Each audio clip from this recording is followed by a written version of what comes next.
So do you feel like Southwest Airlines has left you behind? I've got a tip for you about that today. We're also going to be talking about how we're going to visit some of the places in the world that are requiring zero emissions. We've got a really bright future ahead with us with Viking. We're going to be talking about big changes that Holland America is making to their itineraries for 2026 and speculation. And what does that have to do with talking about cruising, having a YouTube channel, and enjoying looking at all of the aspects of cruising? I'm going to talk with you about that and want to hear from you as well. So let's go ahead and get started.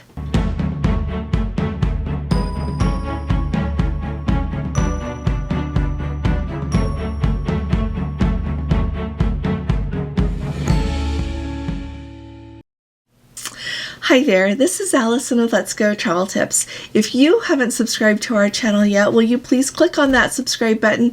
And if you appreciate my updates, please give this video a thumbs up. It makes a huge difference, so thank you so much. Before we start, I want to remind you that we are going to do our live tonight. We always start at 8 p.m. Eastern Time. So come, bring your questions, and be ready to have a fun time talking about cruising and traveling to cruise, because it's really great when we get together and talk everything over. So I'll see you there. Let's start at the top, talking about Southwest Airlines. So if you follow along with the news, you know that Southwest Airlines has been making some pretty unpopular changes to the rules for people who fly with them. There are still some people that have high enough level, and so they can still have some perks. They have the credit card with them, but for most people, a lot of the favorite perks are going away, and a lot of people are not very happy about it. So my tip for you today is a few things. First of all, based on where you live, pay attention to who has a hub there. Which airline flies the most airlines from the airport that you most frequently use? And so that will help you decide maybe who you want to build some loyalty with.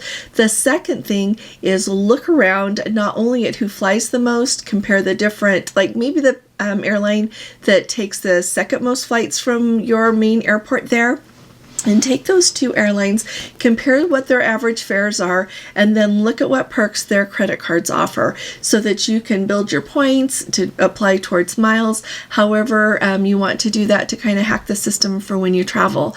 Because there are some airlines that are offering loyalty status and perks to people who move over from Southwest Airlines, and two of those are Delta and American Airlines. If you followed me long, you know that we travel on Delta mostly. Why? It's because they run the most flights from our main airport, and so that's who we have flown with for a really long time. But we really do take a great advantage of that. We've got their credit card, we build their miles, we do an awful lot to build that loyalty with us, and it turns out they're not quite as loyal, because you might remember just not quite 2 years ago, Delta Airlines changed their loyalty program an awful lot and left a lot of people behind as well. So I just wanted to put this out there.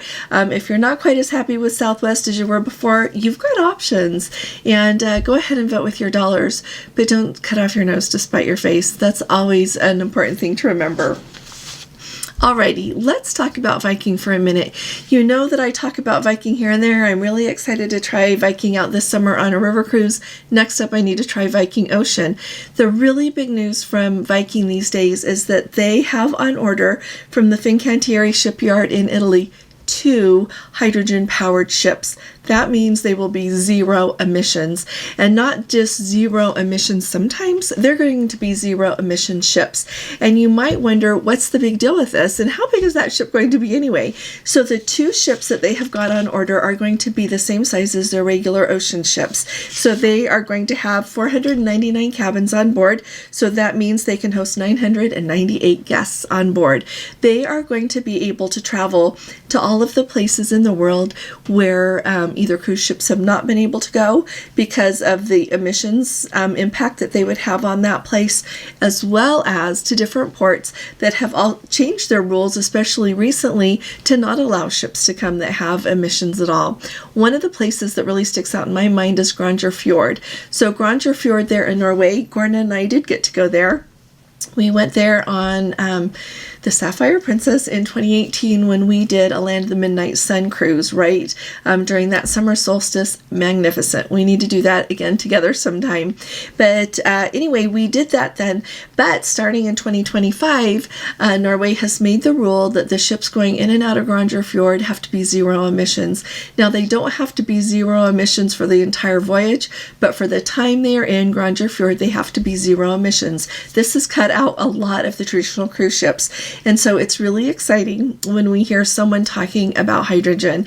And Torsten Hagen, who is the CEO of Viking Cruise Line and the founder of it, he said that really hydrogen is the future of it. He said LNG is great, but when you look at the true future and everything that goes in it, he thinks that hydrogen is. So it's a really big deal. The two ships that are going to come out late 2026, they are expecting the Viking Libra to come out. That'll be their first hydrogen-powered ship. And then in 2027, they'll have the Viking Astrea, A-S-T-R-E-A, in case I'm saying that incorrectly. But I think this is great. I am really excited to see what the itineraries look like that Viking is going to introduce with these new ships. And I think it's going to open the world a little bit wider for all of us, and look forward to seeing where we can maybe go on those ships.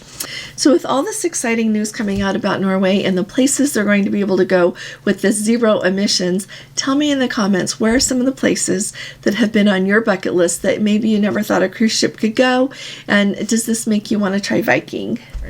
So let me tell you what Holland America is doing for 2026, and I honestly think that this is truly a sign of the time, because cruises to Europe are becoming a bigger and bigger thing.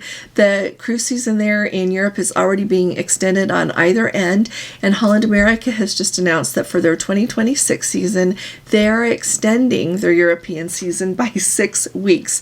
That's really big, and the really cool thing with it is the voyages that they're adding. And you know what? This just makes me want to go on this cruise especially. So first of all, during the 6 weeks, they are going to have 4 different cruises that you can book. All of them are going to sail on the new Statendam, either round trip from Rotterdam or one way. Part of that is going to be the transatlantic home, but let me tell you about it. The one that excites me the most is they are adding a sailing that is going to be up to the Arctic Circle to see the Northern Lights.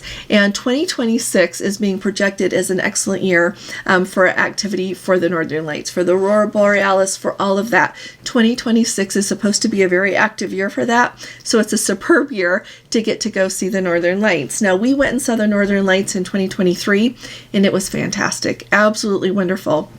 So let me tell you really quick, they are going to do a 14-day Arctic journey and Northern Lights with the History Channel, so that's going to be cool. They are going to depart on November 7th of 2026, clearly from Rotterdam. They are going to head up to Norway. The places that they're going to visit is they are going to go see Ålesund and Trondheim before they cross that Arctic Circle. Once they get into the Arctic Circle, they are going to go to Tromsø, which is known as the capital of the Arctic. Then they'll go further north to Alta, Norway, and have an overnight there to see the Northern Lights. And then they'll head south again, and they're going to stop at the Lofoten Islands, which is where our cruise stopped. And I would say truly the place that we saw the Northern Lights the very best were Tromsø and in the Lofoten Islands that night. Just superb. When we were in Alta, it ended up that we had a lot of cloudy weather, and so that always has an impact. And so it's really important when you look at these cruises to how long they are going to spend in these other places north of the Arctic Circle or right up there. But they are also going to go on the way home to Bergen, Lerwick, Scotland, and also Andalsnes. I don't know how to pronounce that, but it's another port in Norway. So the really cool thing is if you want to, when you're on this voyage, you can arrange with guest services to have a wake-up call every time they see the Northern Lights, because sometimes it's in the middle of the night, so they'll call and wake you up. They're also going to have a 14-day Mediterranean and Atlantic Treasures that includes a Lisbon overnight that will depart on November 21st. And then they will also have a 15-day cultural crossing with England and Normandy on their way back to the United States. So it's really very exciting that they are extending the season by 6 more weeks. The important thing is to remember what you get in the Mediterranean in November is really different than what you get from the Mediterranean in the summertime and even October because of the weather, the amount of daylight that you have. And so you kind of want to plan the trip to get what you want out of it. But I'm really excited about what Holland America is doing, and we'll be keeping an eye on the other cruise lines. So with all of this information coming out regarding Holland America extending their season for 6 weeks, please tell me in the comments if you think this makes you want to book and go on that Northern Lights cruise or go to the Mediterranean in November. Stay a little bit longer than maybe you were going to go, and now you'll stay a little longer. Let me know that in the comments, would you? Okay, let's talk about speculation for a minute.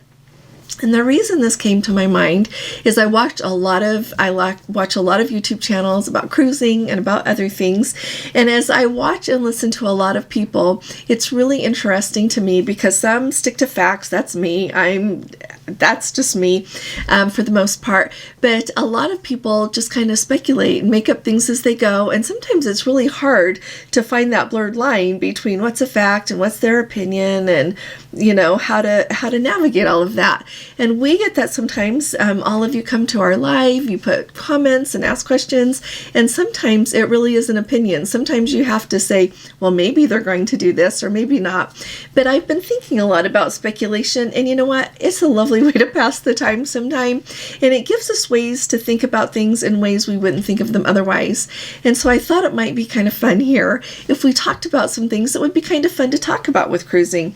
You can you don't want to misconstrue the truth. That's not what I'm talking about with speculation. I'm just talking about saying, well, maybe they're going to think of this and do it this way, or maybe a cruise line will start thinking of doing some itineraries and spend a little bit longer in the Eastern Mediterranean and take us over to Egypt and Israel. We're waiting for that to happen. When do you think that's going to happen? So I thought it would be kind of fun if in the comments we kind of talk over some things that are fun to talk about, some things that are fun to think about, and say what we think might happen with them. So let me know in the comments the parts of cruising that you think are fun to kind of speculate about, think about, and what you really enjoy thinking about when you don't have anything else to think about when it comes to cruising. So I look forward to reading your comments, and we'll see you in our live tonight. Thanks for being here. I'll be talking to you all again really soon. You all take really good care. God bless you. Love you. Bye-bye.